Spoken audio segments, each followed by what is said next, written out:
And Anita Mendiratta is an aviation and tourism expert and a special advisor to the UN's tourism agency. It's always terrific to have you on. Now, you're at the IATA conference in Rio. I mean, what's the mood amongst airline chiefs? Because everyone was talking about, well, everyone expected 2026 to be tougher for airlines. So what's keeping the industry flying?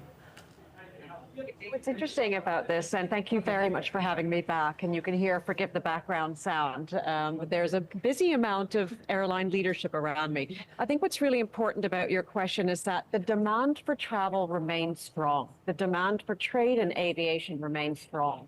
So what we're finding is that amongst the leadership, there's a high degree of confidence of being able to weather this storm. This is not a first crisis that the aviation industry has had to deal with. And I think very importantly, whether it's through COVID or any other crisis, this is a remarkable leadership community. And they are used to having to work together as an ecosystem to keep the global economy moving and very much keep the global society connected. Because aviation is a backbone of how our world advances. And they were finding that the leadership here is working very honestly together to say, how do we weather this storm, knowing that in the short term, it's going to hit profitability, which it has, and it's going to hit certainty in terms of the potential for the amount of networks that we have active this year.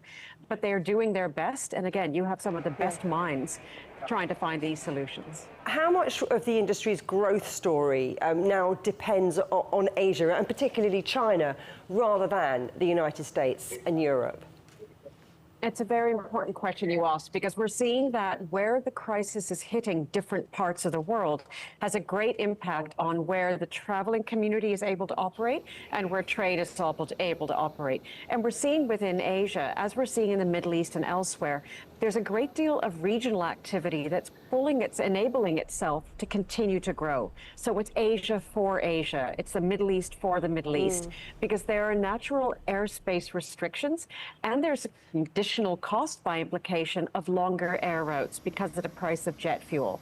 So Asia as a whole, and particularly China, has a significant role to play. Also because of the fact that China has the benefit, which is really, really important here. China has the benefit of utilizing Russian airspace, which many other Western airlines and governments don't. So they are able to keep a high degree of connectivity from Asia to North America and back, which other airlines would not be able to. You've been talking a little bit here about how air travel is often that window on the global economy. So when you look at all of the numbers, do you see a world that it is becoming more connected or one that's becoming more fragmented? Admittedly, I do, only because I'm an idealist, but I'm also a realist. And knowing this leadership community and knowing what they're doing, the world cannot grow and develop with fragmentation. It is finding new solutions for new partnerships, new routes, new solutions that are going to really be required to be able to keep aviation moving, to keep the global economy moving. So in many ways, every crisis, it does indeed unlock opportunity, and it's unlocking new solutions. So it's been very interesting to see here at the IATA annual general meeting what exactly the program of priorities is in terms of how the global aviation community needs to come together to solve these short-term challenges, because we know in the medium and long term, our world is connected and operates because of aviation. And the aviation leadership community is not going to let the world down. It certainly isn't. Anita Mendiratta, always a pleasure talking to you. Thank you so much indeed. Thank you.